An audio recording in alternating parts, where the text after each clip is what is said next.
From what you've seen then, spell out why you think it doesn't deal with the whole problem. So there's shortfalls in cladding. So when the cladding comes off, we've seen potential cost escalations. And as I said, those non-cladding costs, interim costs, so these high waking watch for costs for 24/7 fire wardens and insurance increased costs, all of this isn't supported. And that's basically what I'm campaigning for with my amendment. An amendment to what? Just spell that out.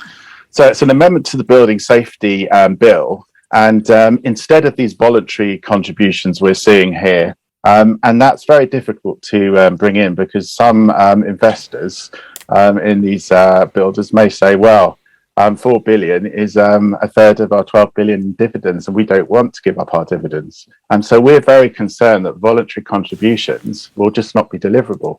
So Polluter Pays, our amendment offers a mechanism to elicit those voluntary contributions outside of the courts with a scheme that makes them, the government will just make them pay if they're at fault, where they breach building regulations at the time, and bring in this extra money. And if they did choose to cause a bit of a hassle, we've made the appeals process very, very simple by using the First Tier Tribunal. Last word to you, Steve Day. I just heard you trying to get in there. What did you want to say?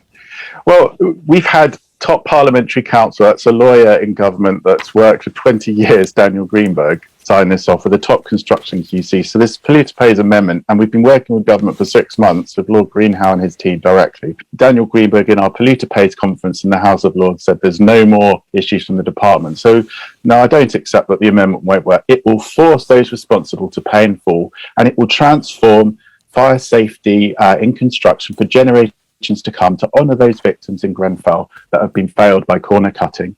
And that's why the Polluter Pays amendment must. And I implore Michael Gove, we've worked together now for 6 months, please put this amendment in and resolve this crisis for generations to come, not just now.